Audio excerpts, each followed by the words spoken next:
Hello, everybody, and welcome back to another episode. Today is Sunday, so we know Sundays are all about parables that are from the Bible, and I tie those in to real world trading for my podcast called The Diary of a Stock Trader. Hello, everybody. Again, I am Eugene Brown, and every week my goal is to bring you a couple of episodes in hopes that it will teach somebody something that they can hold on to and build upon. And so, as I like to say at the end of each episode, every day of your life, every week is like writing a page or a chapter in a book or a diary. So sharing that journey, sharing my journey, I am in hopes that it will add value to your day and to your week. So this week we're going to talk about the parable of the wise and the foolish builder, if you will. Jesus was preaching on the Sermon on the Mount is what it's called, and one of those teachings was that. And what it says, it's in Matthew 7, I think 27, somewhere around there. It talks about that when people hear his voice, they hear his teachings. What will they do with what they've heard? Are they taking what he said to heart so they can work on their everlasting foundation, their everlasting life, if you will, versus those who do not? You can have two people who hear the same message, who go through the same circumstance, but you'll find that some people survive through it and eventually flourish, and other people crumble because they, instead of building their house, if you will, on the rock, they have built their house on sand. And so when the rains come, not if the rains come, when the rains come, when the storms come, when the problems of life get here, it is those that have built their house, not only personally, but also financially, on a bedrock, if you will, of rock, a solid foundation versus something that will crumble away like sand. So I will quickly read it to you, and we will go from there. Anyone who listens to my teaching and follows it wise, like a person who builds a house on solid rock. Though the rains come in torrents and the flood waters rise, and the winds beat against that house, it won't collapse because it is built on a bedrock. But anyone who hears my teaching and doesn't obey it is foolish, like a person who builds a house on sand. When the rains and the floods come and the winds beat against the house, it will collapse like a mighty crash. So how does all of that teaching, how can we flip it and turn it into something that we can use? Because there's a lot of stories that are in the Bible that you can take good things away from. The question always is in life, will you tap into those sources? So let's dive in. With the way things are globally, one doesn't need to look any further to see that we have lots of problems. We've got wars in various places. We have rumors of wars. And in fact, that scenario is also right out of the Bible. I believe it's Matthew 24, where it talks about there will be wars, rumors and wars. There'll be famine, pestilence in various places. But it talks about, a woman in travails, that the pain would get greater and greater, but see that you are not troubled, for all of these things must be. And so in light of all that, as you watch the calamity and the problems that we have globally and also nationally, how do you go about putting your house in order? Here's what I would tell you guys, and I've lived a couple of days. I'm 59 years old, and I've seen a bunch. We can't escape problems, and not that you are. We can only meet challenges head on, because no matter what year we're in, problems will always arise. And it's those of us who have built an emergency fund, who have learned about, you know, their investing, who have planned for their retirements, who have worked the extra jobs, who have done all of the things that they needed to do to stay very, very balanced and financially prepared. So when the winds blow and the rains come, you will have built your financial house on solid foundation. You know, when I was learning how to move money many, many years ago, I did not build my house really on anything. I built it on fear. I built it on not being disciplined, over trading, meaning I'm trading too much. I built it on not having a plan. It's all the failures, no strategy, no discipline. But as time went on, I started to lay the foundation for proper planning, proper strategy. And when the opportunity arose, when the storms came, which in my most recent case was COVID, when all of that hit, I had built enough of my house, my financial house, here on solid foundation so that when the problems came, I wasn't thrown off and I understood that I should meet the problems where they were. And that was the stock market was falling and falling fast, but I had an understanding of what I needed to do in that moment. And I'm going to show you now, I'm going to show you where things were good, where I stayed even kill, and when things were bad, that I hung tight. Let me show you right now. In this video, I'm explaining that Charles Schwab bought TD Ameritrade, and you can see that this is my account, Brown. Genesis, my last name is Brown.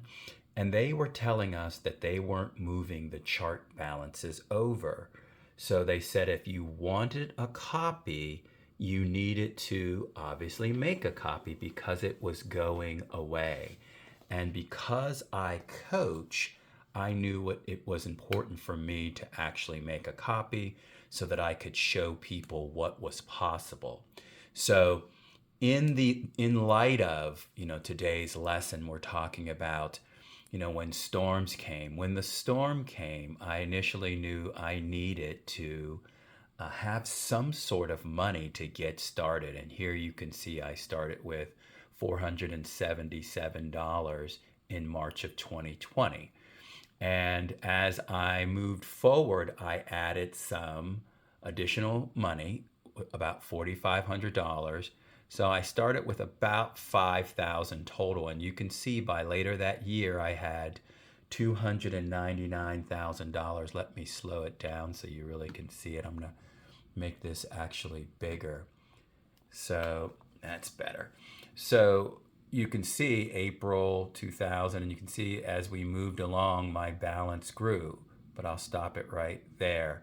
In September of 2020, I took my balance from $5,000 to almost $300,000.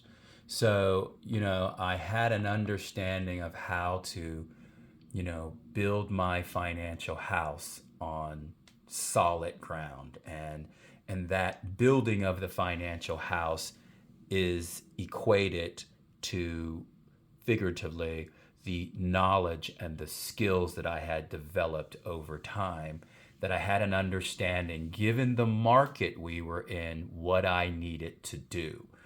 And so when the rains came and the flood came, if you will, and things got a little trickier, my balance went from $299,000 down to around $60,000 as soon as the video starts playing. You can see right there, by November, I was down around $60,000. I know I hit right around $60,000. So one would say in that moment, I went from almost $300,000 down to about $60,000. So I lost $240,000 of real money in a matter of, I don't know, a couple of months. But what I did not do was panic. And I, again, built my house on a solid foundation. And by December of that year, so it wasn't too much longer, I took the balance from 65,000 almost to 700,000. And then I just kept going. I kept building. I kept with the disciplines. I kept being focused. I was not afraid. I knew I had a solid foundation. I knew I had good planning, good technique. I knew I had the things that I had worked on. So no matter what happened, if I stayed the course, I would be able to continue to build my family's future in the form of a larger brokerage account. And I took that larger number and I was able to buy our house with cash. 6 bedrooms, 6 bathrooms. I spent $885,000 in cash. The people at the builder, they asked me, why did I want to give them all of this money at one time? And I told the lady, I said, if I die, I want to make sure my wife and my kids are good to go. And could I have done that in other ways? Without question. I certainly could just take out an insurance policy and do all of the things to ensure that they had income and that they had an inheritance that would allow them to live a better life. This drop that you see here is simply me taking money out to buy the home and pay a lot in taxes. So in this lesson, you can build your house, build your wealth, build your foundation, not only physically, right? Staying in good shape, because it's incredibly important, mentally, psychologically, spiritually, and financially. Can you build that framework on rock? Can you build it on solid ground? Because when your mother dies or your father dies or a sibling dies or you get laid off at work or fired or interest rates rise or your 401k goes down 30% or the value of the housing market goes down, and when you were thinking about selling your home and retiring, the home values have come down several hundred thousands of dollars, and now you're putting some of those plans off. When all of the winds and the rains, when they come, because they will come, what is your plan so that you weather the storms and that you build your house on a solid foundation? You guys, I have been through a lot in my life. I watched my mother die. I was her power of attorney. She died when she was just about my age, at age 58. My little brother died at age 29. My father, who did 30 years in the military, a couple of tours overseas, one in Vietnam, he just died less than 2 years ago. My biological father died. My grandparents have died. I have seen ups and downs in the stock markets. Through my own fault, I've changed jobs a million times. I have weathered the storm of so many ups and downs, and a lot of it is self-induced, and a lot of it are just simply things that are unavoidable. I cannot control if my little brother dies or my mother dies, etc., etc. My father, God rest his soul, told me one day, and we were having a conversation a few years back, and I was talking to him about things that I did not like, or, I wish people would do this or change, and all of these things. And my father said to me, son, control what you can control, and that is all you can do. We cannot control if our government has us in a war, or if they raise interest rates, or if the housing market falters, or if someone dies, or if your 401k goes down. Control what you can control. And if you continue to build your house on solid rock financially, physically.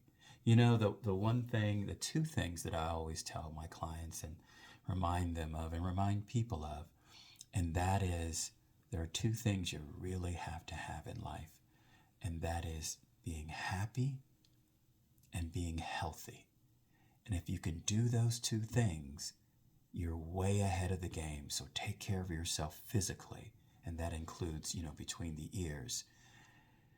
If you can add the financial piece along the way by doing the things you've got to do, an emergency fund if you need the money, moving money around when it makes sense in your 401k, so that when markets are pulling back, say if you were tech heavy in your mutual funds, you moved money to mutual funds that were more balanced, say that they were mutual funds that involve themselves in REITs and in banking and financial services, where those gains would start to move up, versus allowing your portfolio, your mutual funds, to come down because you failed to make any changes in your portfolio mix within your 401k.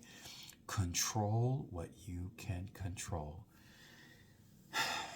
Listen, every week, every day, it's a new opportunity to write in your diary, metaphorically, to write a new chapter in your life. And if you decide to hear what someone is saying, whether that be me, whether that be God Almighty or Jesus Christ, if whatever it is, your parents, if you take heed to what someone is telling you to try to help you move the ball forward, you will find you will do those things, i.e., controlling what you can control. And when you do that, you start to lay a very solid foundation. So again, when the rains come, and they will, it is important for you to build your foundation on the rock. I will see you guys in the next episode.